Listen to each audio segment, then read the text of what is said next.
Hello friends, welcome back to my new video. In this video, I'm going to teach you our today's 5 most important vocabulary words and 2 phrases. So friends, as you all know, I'm on my 75 days challenge and this is our day 25th and we are very close to completing this 75 days challenge. So friends, without any delay, let's get started. Our first word is accessible. It's accessible. What it means? It means possible to be reached or entered. यानी कि किसी चीज तक पहुंच बना पाना.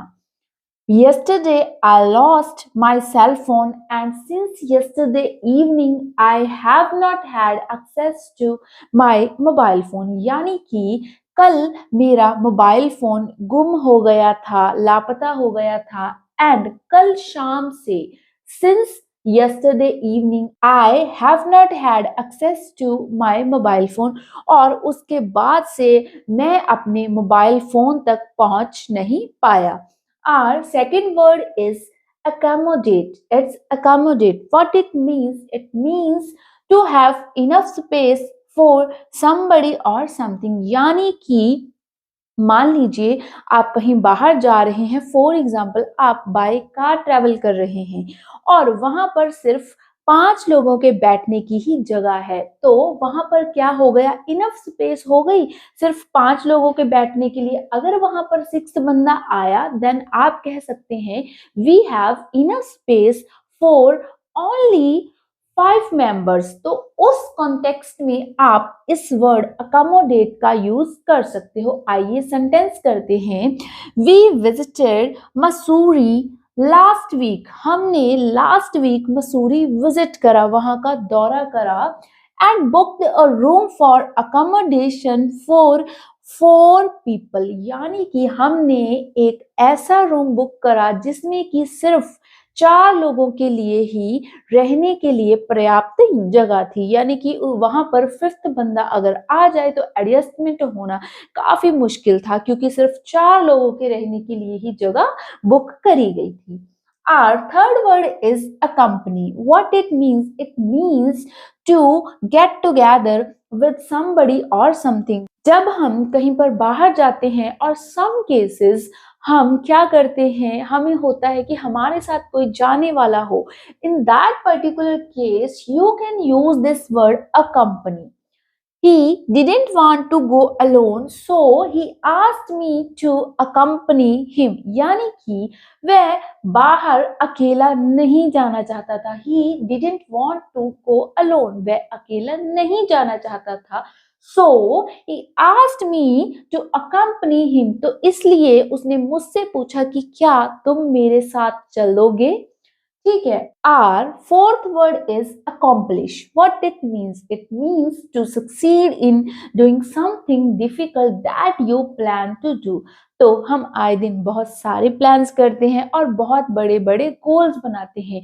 तो goals को पूरा करने के लिए हमें जो मिनिमम रिक्वायर्ड जो हमारे एफर्ट्स होते हैं वो भी डालने होते हैं. उसकी वजह से ही, उनकी हेल्प से ही हम किसी भी गोल को बड़ी आसानी से पा सकते हैं. आइए एक सेंटेंस की हेल्प से इस वर्ड को समझते हैं. I am so happy to have accomplished my goal of publishing YouTube videos every day for the last 25 days. मैं बहुत खुश हूँ. क्यों बहुत खुश हूँ? क्योंकि मैंने एक गोल पा लिया है, एक गोल को पूरा कर लिया है. किस गोल को पूरा कर लिया है? My goal of publishing YouTube videos every day. Her rose YouTube videos डालने का मेरा गोल पूरा हो गया है for the last 25 days. यानी कि पिछले 25 दिनों से लगातार हर रोज एक वीडियो डालने का जो मेरा गोल है वो पूरा हो चुका है. इसलिए मैं क्या हूं? मैं बहुत खुश हूं. So, our fifth word is accomplishment. Both words are correlated to each other. Completion और achievement. What it means? That means जब आप कोई बड़ी चीज हासिल कर लेते हो, अचीवमेंट हो जाती है आपके पास. For example, you are a gold medallist in sports. मान लीजिए आप फुटबॉल प्लेयर हो और आप एक गोल्ड मेडलिस्ट हो, तो आपके लिए वो क्या हो गया? अकॉम्प्लिशमेंट हो गई, एक अचीवमेंट हो गई. Building a successful business from scratch. Scratch क्या होता है? बिल्कुल जीरो से शुरू करने को बोलते हैं scratch. Is a remarkable accomplishment, यानी कि ये मेरे लिए बहुत बड़ी अचीवमेंट है। क्या बहुत बड़ी अचीवमेंट है? Building a successful business from scratch is a remarkable accomplishment, यानी कि बिल्कुल जीरो से एक सक्सेसफुल बिजनेस व्यवसाय को खड़ा कर देना बहुत बड़ी जीत है, बहुत बड़ी अचीवमेंट है। अब हम दो फ्रेजेस करते हैं। Our first phrase is pulling an all nighter. What it means? It means to stay up all night, especially to study or work. जब हमारे एग्जाम होते हैं तो हम क्या करते हैं? दिन रात पढ़ाई करते हैं। तो मेरा भी कुछ ऐसा ही केस होता था। मैं तो क्या करती थी, मैं पूरा 2-2 3-3 बजे तक पढ़ाई करती थी। जब हमारे फाइनल एग्जाम्स भी नहीं होते थे, कंडीशनल एग्जाम्स में भी मैं ऐसा ही करती थी।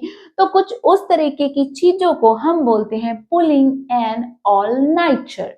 ही is pulling an all nighter to study for the interview. कोई भी बंदे की हम बात कर रहे हैं, वह he is pulling an all-nighter to study for the interview, यानी कि वह इंटरव्यू के लिए पूरी रात जग कर पढ़ाई कर रहा था या कर रहा है। ठीक है। Break the ice, what it means? Break the ice means बर्फ को तोड़ डालना। Is it true?